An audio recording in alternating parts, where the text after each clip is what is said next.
PAS undi MCA, MIC, murahnya agama demi berpolitik.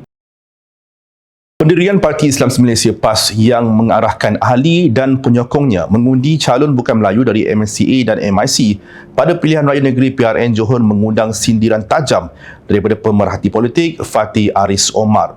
Arahan itu dibuat sebagai sebahagian strategi PAS untuk menghalang Pakatan Harapan PH khususnya DAP daripada membentuk kerajaan negeri Johor.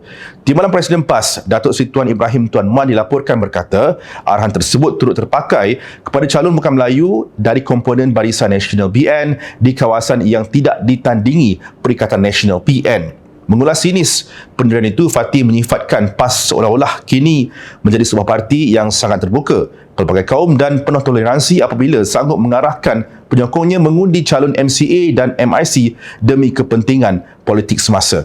Tidak sangka PAS, sebuah parti begitu terbuka, pelbagai kaum syumul lagi tasamuh, sindir pengamal media itu. Fatty turut membangkitkan ironi apabila PAS dilihat lebih rela mengarahkan penyokongnya memberi undi kepada calon MCA berbanding calon PH seperti Dr. Mazli Malik. Walhal ujarnya calon PH bagi Dewan Undangan Negeri Don Puteri Wangsa berkenaan mempunyai latar sebagai tokoh agama dan pernah terlibat dalam gerakan Islam. Sampai kalau ada calon MCA dengan Ustaz setaraf Dr. Mazli Malik, undi calon MCA dulu. Padahal Dr. Mazli itu ahli majlis fatwa dan ahli penting gerakan Islam. Tetapi demi penyatuan ummah, undi juga calon MCA, ujarnya lagi di petik Harapan Daily.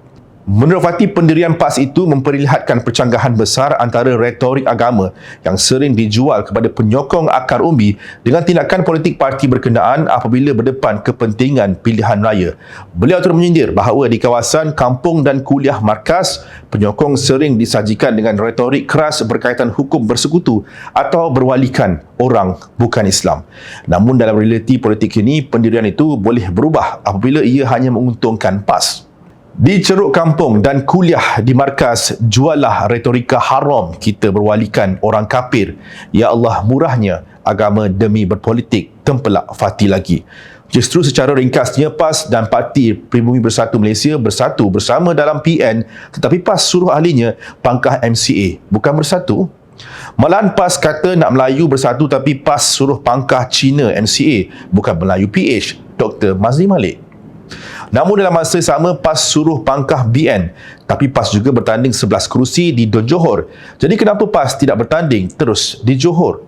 Tambah lagi, PAS juga mahu bekerjasama dengan UMNO, tapi dalam PRN Johor, PAS lawan UMNO. Mengapa PAS tidak bertanding di Johor? Selain itu, PAS mahu bekerjasama dengan UMNO, tetapi isunya sanggupkah PAS beri laluan 10 kerusi untuk UMNO di Kelantan dan Terengganu?